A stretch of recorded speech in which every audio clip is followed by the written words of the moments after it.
Mrs. Doubtfire is about a family who's going through a messy divorce, and the father loses custody of his kids. But in a desperate attempt to stay in their lives, he disguises himself as an elderly Scottish nanny, and hilarity ensues.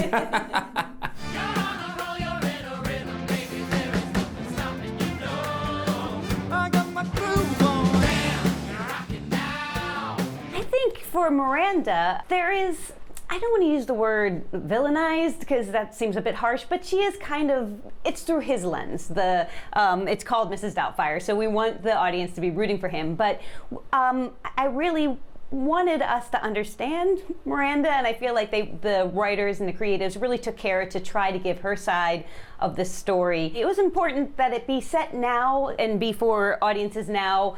So just the idea of what a family means, they kind of addressed that in defining a family. And as long as there's love, that's the message that we're left with at the end of the show. That as long as there's love, you can have a family. You can make your own family. The brother character Frank, played by Harvey Fierstein in the movie, him and his partner in the movie are sort of these like bit comic relief. And in the show, they are very much a part of the Hillard family, and they have their own journey. They have their own adoption journey they're on that's running parallel to Daniel messing up his life.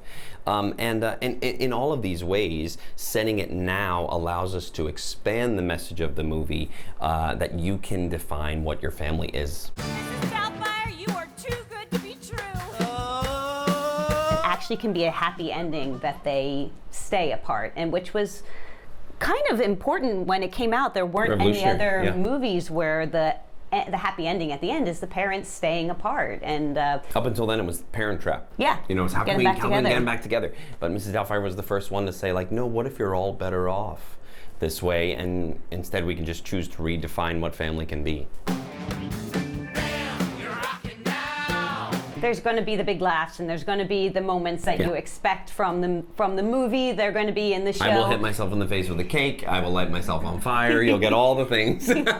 But people saying that at the end, that they really surprised how much they felt at the end, that they laughed so hard they cried, and then they actually cried. That means a lot to us, because it means that the play isn't just a silly comedy, that it is working for them on all levels, and that's the greatest compliment of all.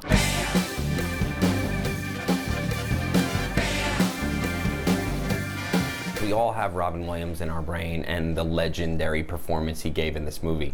And I would be lying if I didn't say that it informed the energy with which I bring myself to this part. I by no means am trying to do sort of a tribute act or an impression of what he did, but what I am after, and I think this is a better way to honor him than doing a Robin Williams impression, is to try and make the audience feel the way I remember him making me feel. If I can get that right, then we're on to something. And I think a musical allows you to dive deeper. A lot of people think musical theater is sort of like this cheesy facade, but when a musical gets it right, it actually dives deeper into the emotional core of the story. And what our brilliant writers have done is they've sort of, the musical language of the show was birthed out of what's going on for those kids.